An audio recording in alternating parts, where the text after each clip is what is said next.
Hello, estudantes! Tudo bem?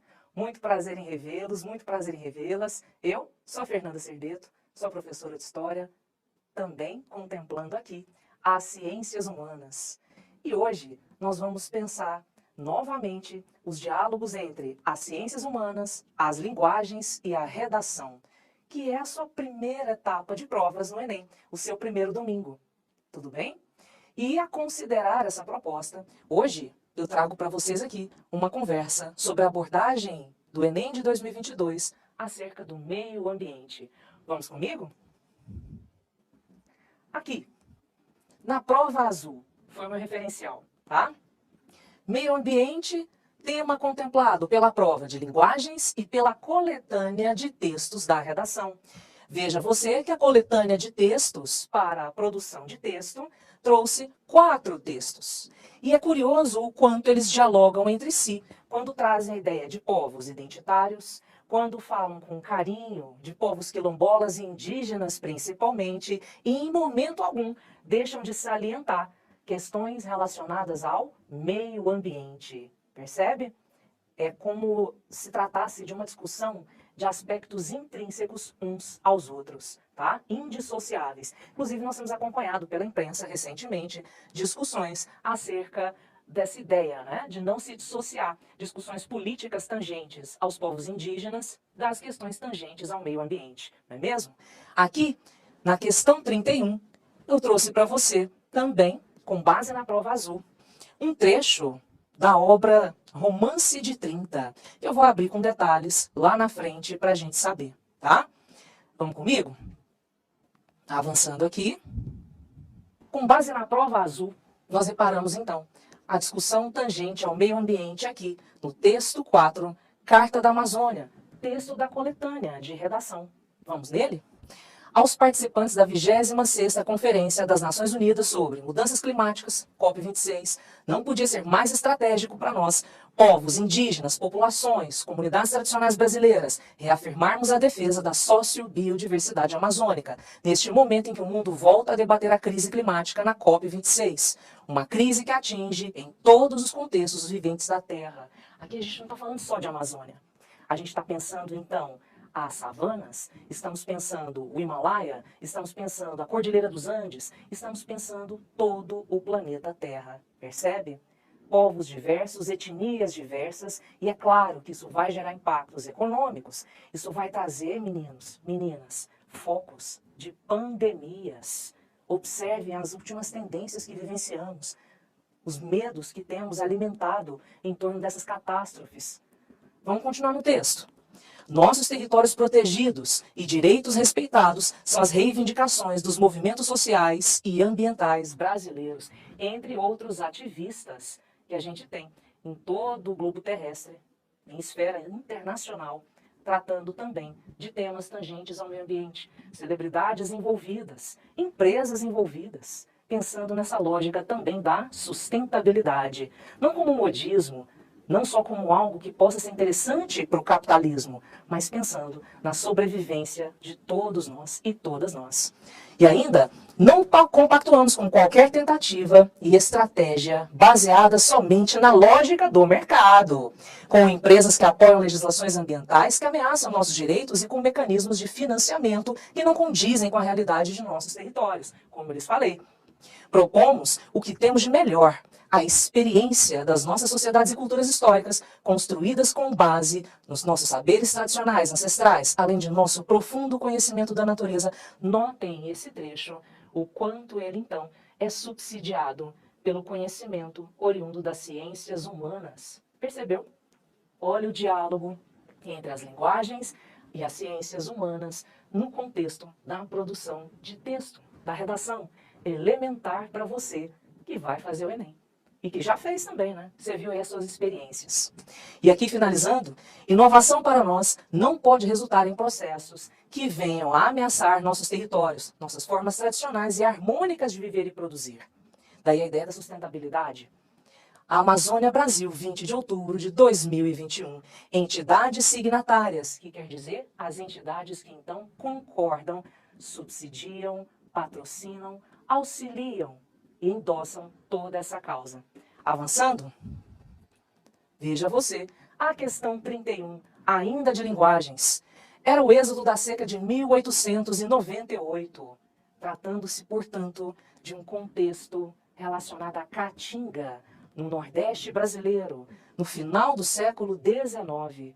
Não é novidade para você, não é novidade para mim. O quanto é tensa, o quanto é rígida a Caatinga, o quanto a questão ambiental exerceu fortes impactos sobre as sociedades ali. No entanto, nós sabemos que existem fatores que são também causados pela própria influência dos seres humanos, das lavouras, das indústrias, que tendem a potencializar essas características rígidas daquele contexto geográfico que a gente está estudando, não é mesmo? E aí a gente vê uma ressurreição de cemitérios antigos. Opa! Voltando, esqueletos redivivos, o aspecto terroso e o fedor das covas podres. É uma denúncia de carnificina, oriunda da fome, da pobreza, e por isso justificando o êxodo, a ideia da gente pensar os retirantes. E aqui, os fantasmas estropiados, como que iam dançando de tão trôpegos e trêmulos, num passo arrastado de quem leva as pernas em vez de ser levado por elas. Andavam devagar, olhando para trás, como quem quer voltar. Não tinham pressa em chegar, porque não sabiam aonde iam. Expulsos de seu paraíso por espadas de fogo, uma referência também a características da caatinga, da vegetação, né? Iam acaso em descaminhos, no arrastão dos maus fados. Fugiam do sol, e o sol guiava-os desse forçado nomadismo, nesse processo, né?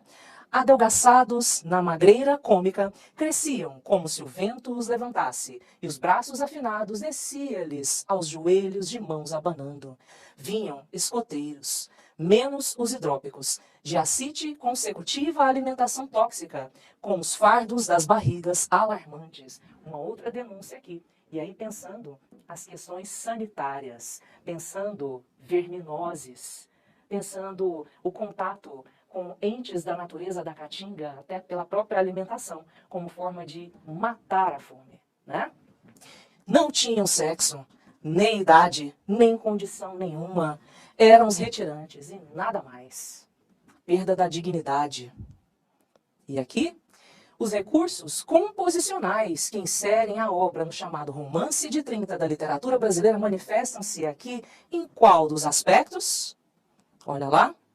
No desenho cru da realidade dramática dos retirantes, quando fala da sua condição física descrita com riqueza de detalhes e numa órbita bem depreciativa, mostrando a sua perda de dignidade em função de toda a pobreza, fome e miséria que vivenciavam. Mais um efeito das ciências humanas aqui na construção de uma questão das linguagens.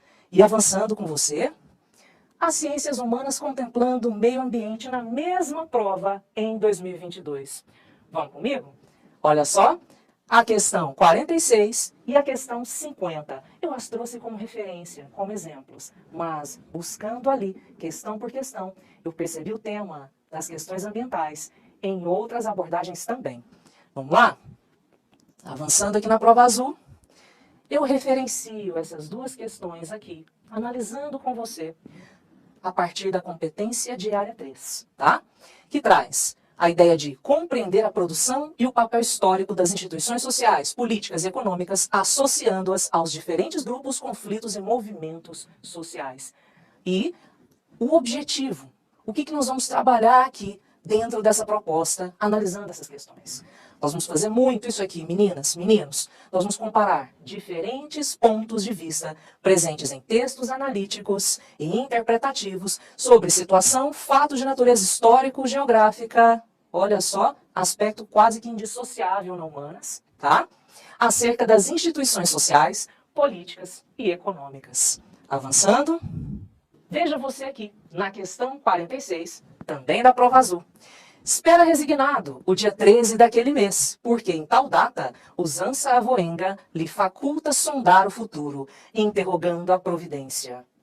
É a experiência tradicional de Santa Luzia. No dia 12, ao anoitecer, expõe ao relento, em linha, 6 pedrinhas de sal, que representam, em ordem sucessiva da esquerda para a direita, os 6 meses vindouros, de janeiro a junho. É o semestre em que estamos. E, caracterizando, ao alvorecer de 13, observas, se estão intactas, pressagiam a seca. É o período da extensa seca, de novo abordada pelo Enem 2022. A relação de seres humanos, a pesada relação dos seres humanos com o ambiente em que estão inseridos e inseridas, justificando fome, justificando pobreza, muitas vezes, não é mesmo? E aqui ele traz para nós ainda, se a primeira apenas se deliu, transmudada em aljofar, límpido é certa a chuva em janeiro, quando entra o verão. Benfazejo. E se a segunda em fevereiro, e a maioria ou todas, é inevitável o inverno benfazejo. Esta experiência é belíssima. Não havia o conhecimento da meteorologia, mas através do conhecimento adquirido, das tradições orais, passados de famílias em famílias, de gerações em gerações, fazia essa tal previsão de um tempo, né? Do tempo climático. Aqui, no experimento descrito, a relação com a paisagem, com a religiosidade, permitia que o sertanejo fosse. Permitir que o sertanejo seja, vai pensando aí comigo. Essa imagem é uma imagem, então, dos povos que sobreviveram à tragédia da Guerra de Canudos. Esse trecho que eu trouxe para você está circunscrito em Os Sertões, de Euclides da Cunha, que denunciou com riqueza de detalhes ao Brasil e ao mundo a Guerra de Canudos, oriunda de todo esse contexto de fome, pobreza, miséria, desmandos políticos que tangenciaram essa transição da monarquia para a república no Brasil. E aí, pensou? No experimento descrito, a relação com a paisagem, com a religiosidade. Pensa na figura de Antônio Conselheiro, né? Qual seria o nosso gabarito? A íntima relação de todas essas pessoas com a caatinga ao interpretar condições ambientais. Queridos, queridas, fiquem atentos, fiquem atentas. Quinzenalmente está chegando para você aí na sua escola, através das nossas redes sociais, a nossa newsletter. A última edição, a terceira edição, trouxe para vocês uma discussão muito bacana sobre o que fazermos com a nossa nota do Enem, o nosso futuro profissional, nossas vocações, o mundo do trabalho. Aqui está disponível para você o QR Code, que você vai apontar a câmera do seu celular, fazer a leitura e ter acesso à nossa newsletter. Fiquem atentos, fiquem atentas, trazem muitas discussões bacanas para nós que estamos inseridos e inseridas nesse processo do Enem. Tudo bem? E aqui, finalmente, eu me despeço de vocês. Excelentes estudos, nos veremos em breve. Siga-nos nas redes sociais, tanto a mim quanto o Goiás Bem no Enem. Beijão, gente. Tchau, tchau.